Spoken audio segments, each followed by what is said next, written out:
So we're about to head out on a Creole Queen Paddlewheeler on a historical cruise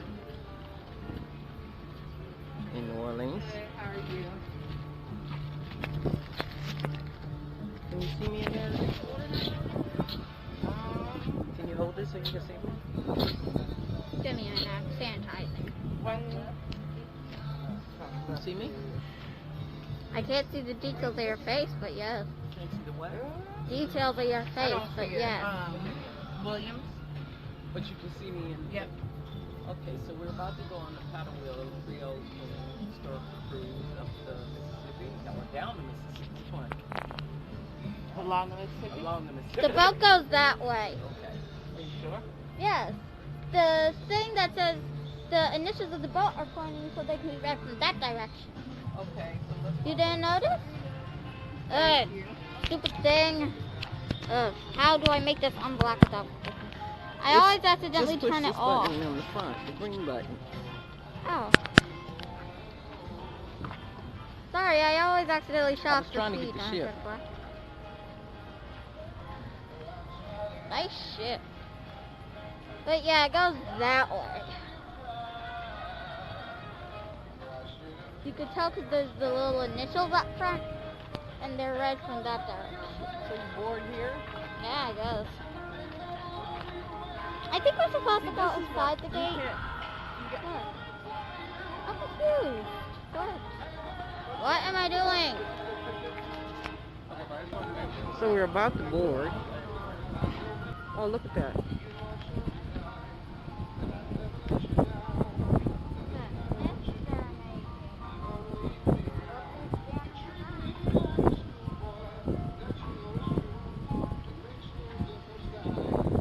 And of course you got the famous outlet collection Riverboat. So you can spend lots of money.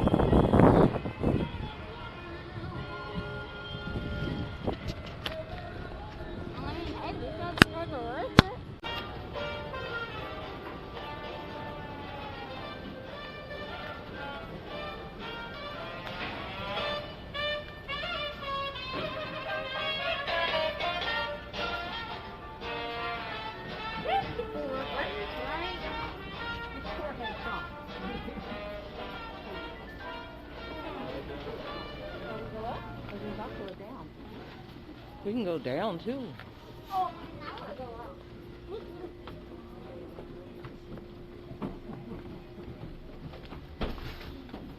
A lot of folks. Also get your alcoholic cocktail up point.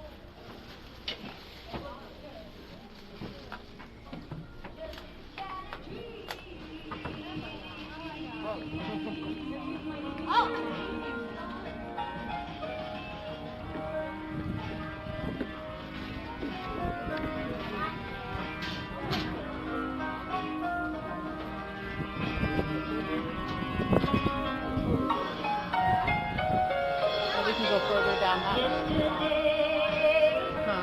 Is there another part like this right there? For what? Is there another? Let me go down there.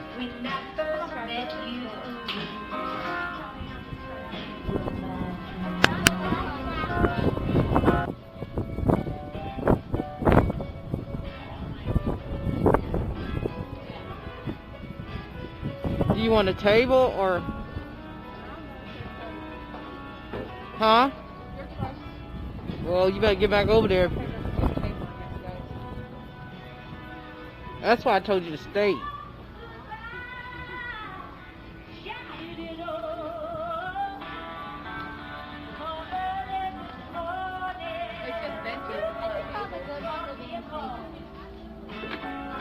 That far one up there. You better. See, that's why I said just stay there till I got back.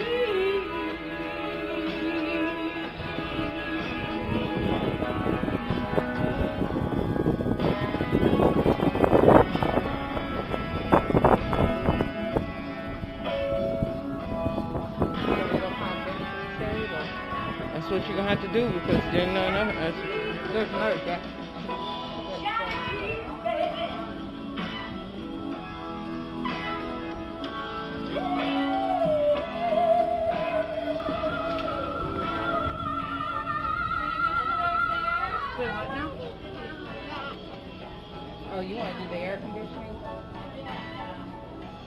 You can sit right there because we're on camera. While aboard the vessel, except when eating or drinking, so please, if you're moving about the vessel, please make sure to have your mask on. Social distancing, please stay at least 6 feet away from other passengers that you do not live with. Please wash your hands often. Wash your hands for at least 20 seconds with regular soap and water. Hand sanitizer stations are provided throughout the vessel. Bartenders, we're more than happy to mix just about anything you'd like to drink. Our Creole Queen Cafe will be open in the same room. The Creole Queen is one of the newest paddle wheelers in the Port of New Orleans. She was christened in September of 1983. She's 200 feet long, 40 feet wide, and draws 5 feet of water. This placement of a vessel is 400 gross tons and is licensed to carry 865 passengers. Our paddle wheel is 20 feet in diameter, 24 feet wide, has 20 buckets that are staggered, weighs approximately 19 tons, and yes, the paddle wheel is our only means of propulsion through the water. We do not have propellers aboard the Creole Queen. At this time, I'm going to go ahead and sound a departure whistle. It's one long blast of the ship's whistle. If you are on the upper or outer decks, we ask you please cover your ears. The whistle is very loud. Please make sure the kids do as well. Again, the whistle is very loud. Please cover your ears now.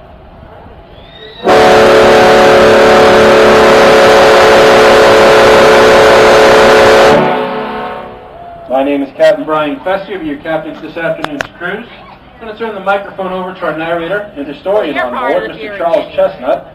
Once again, welcome aboard. I heard a honk. I didn't hear a whistle. That's the whistle. Ladies and gentlemen, boys and girls, children of all ages, welcome to the Creole Queen. My name is Charles. I'm going to be the historian and narrator today for our trip to the Chalmette Paddlewheel. And just to reiterate one of the points the captain just made, we are going to be traveling on one of the mightiest rivers in the world. In point of fact, we will be traveling almost directly over the deepest part. This is the last operating paddle wheel boats on the Mississippi. The very first one was launched in 1811 from Pittsburgh, Pennsylvania. It took a 4-month journey to get down to New Orleans. It was actually called the New Orleans. During the trip, there were reports of a giant smoke-belching monster destroying settlements along the Mississippi River. This was not a big deal until the earthquake of 1811 actually did destroy some settlements along the Mississippi and prompted some of the local Native American tribes to attack what had looked like a monster that had made the ground move. So on that very first trip, there were Indian attacks, earthquake refugees, onboard fires, fights, a 1-month delay for low water. A baby was born to a Mrs. Roosevelt, who would later be related to President Teddy Roosevelt.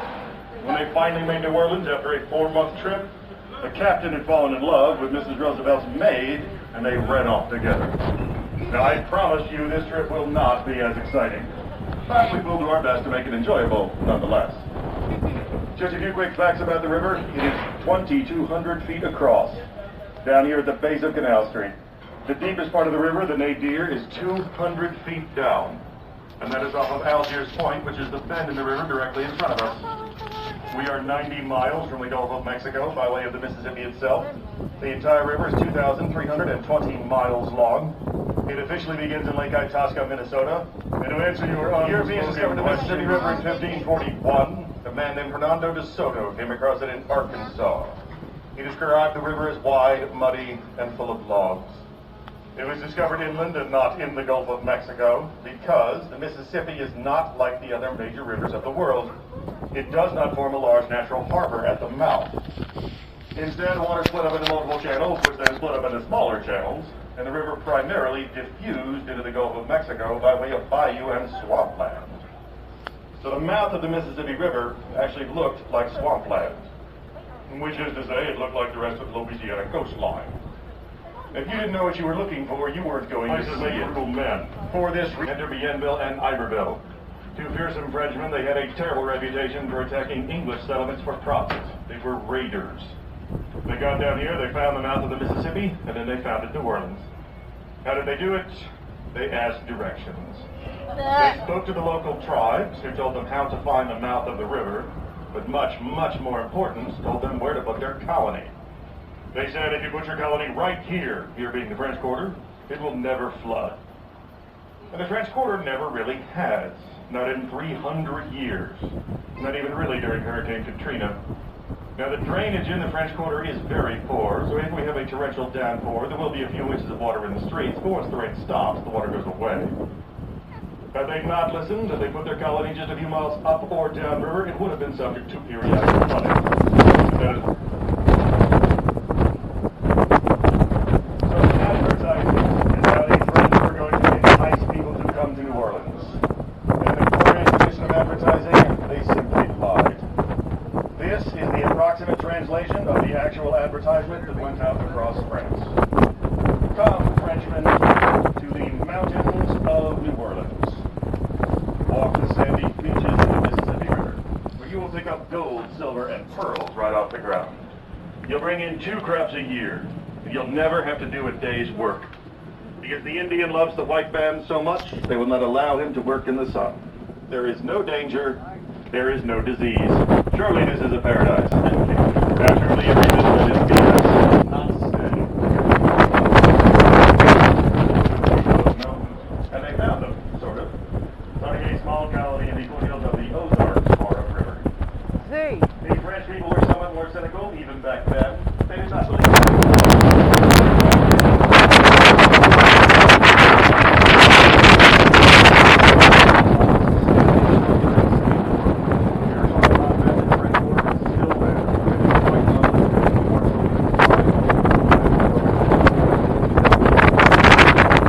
The second tallest building in the city is a bar.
But New Orleans was not a profitable colony until they found their commodity.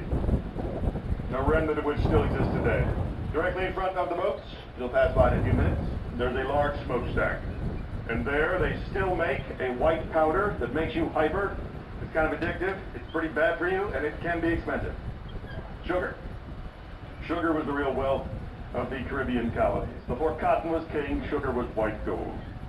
The process for making sugar was very dangerous and very labor-intensive at the time. It is what drove the slave trade to the Caribbean. You took sugarcane sap, you boiled it until there was nothing left. The result was a form of sugar, albeit not one that we would recognize today. It looked a lot more like caviar or dark jelly than the granulated form we are currently familiar with. At any rate, sugarcane sap boils at a much, much higher temperature than water. And there were many, many men, women, and children who were scalded, disfigured, or killed by the molten sugarcane sap. It was extremely dangerous to make, but it was very, very profitable. By 1750, sugar is the most widely traded and valuable commodity in all of Europe. And that simple fact is what shaped and defined the next 60 years of New Orleans history. One way or another, it always came back to sugar. The sale of sugar makes the sugar barons obscenely wealthy. The taxes and tariffs on sugar fill the coffers of the king. And the king of France is very jealous and protective of his sugar taxes, his sugar tariffs, and his sugar profits. But the king of France had a very serious problem. By the 1760s, he is losing a war with the British. The Americans call this the French and Indian War. The British call it the 7